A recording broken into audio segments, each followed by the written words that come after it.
ഞാനിങ്ങനെ ഒരു വീഡിയോ കണ്ടപ്പോൾ എനിക്കൊരു പെട്ടെന്ന് സ്ട്രൈക്ക് ചെയ്ത് എൻ്റെ പഴയ ഒരു ഇതെനിക്ക് ഓർമ്മ വന്നു. എന്ന് പറഞ്ഞാൽ ഞാൻ കല്യാണം കഴിഞ്ഞ് 8 വർഷത്തിന് ശേഷം എനിക്ക് ഫസ്റ്റ് കുഞ്ഞുണ്ടാവുന്നത്, എൻ്റെ മോളുണ്ടാവുന്നത്. അപ്പം അതിൻ്റെ ഇടയ്ക്ക് 1 ഇയറിനുള്ളിൽ ഞാൻ കൺസീവായി. ബട്ട് 8.5 മന്ത്സിലെ ഷുഗർ വേരിയേഷൻ കൊണ്ട് എനിക്ക് കുഞ്ഞിനെ നഷ്ടപ്പെട്ടു.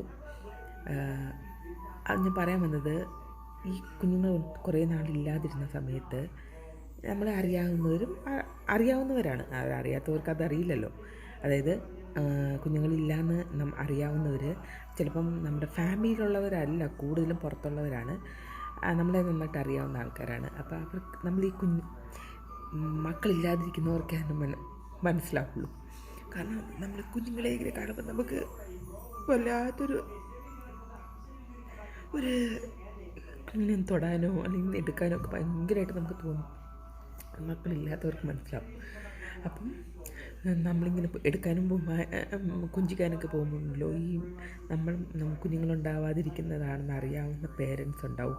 അവരിൽ ചിലവരുടെ മുഖം മാറും. കാരണം നമ്മൾ തൊടുമ്പോൾ ചിലപ്പോൾ ആ കൊച്ചുങ്ങൾക്കുള്ള വന്നാലോ അല്ലെങ്കിൽ അവർക്ക് എന്തെങ്കിലും പറ്റിയാലോ അങ്ങനെയൊക്കെയുള്ളൊരു ഈ കാലഘട്ടത്തിലും ഈ സമയത്തും ഇങ്ങനെയുള്ള അന്ധവിശ്വാസങ്ങളുള്ള ഉണ്ടല്ലോ. അത് നമ്മൾ ആരും എന്താ പറയുക, ഇപ്പം ജനിച്ചുള്ളവരല്ലല്ലോ. നമുക്കറിയാം ഒരാളുടെ ഫേസ് മാറുമ്പോൾ നമ്മൾ എന്തുകൊണ്ടാണ്, എന്ത് റീസണാണ് നമുക്കറിയാൻ പറ്റും. അപ്പോൾ കാരണം അങ്ങനെ ഒരിക്കലും, അതൊക്കെ വെറും അന്ധവിശ്വാസമാണ്. ഒരിക്കലും കുഞ്ഞുങ്ങളില്ലാത്തവർ കുഞ്ഞുങ്ങളെ എടുത്തു കഴിഞ്ഞാൽ എന്തെങ്കിലും പ്രശ്നം വരും, അസുഖം വരും, അമ്മയ്ക്ക് എന്തെങ്കിലും വരും കുഞ്ഞിനോട്, അതൊക്കെ വളരെ മോശമായിട്ടുള്ള ചിന്താഗതിയാണ്. അങ്ങനെ ആരെങ്കിലും നിങ്ങളോട് പെരുമാറുകയോ നിങ്ങളോട് എന്താ ചെയ്താൽ അവർ ഇനി നേരെ ആ ഭാഗത്തോട്ടേ തിരിഞ്ഞ് നോക്കാൻ പോകരുത്. എൻ്റെ അനുഭവം കൊണ്ട് ഞാൻ പറയുന്നത്.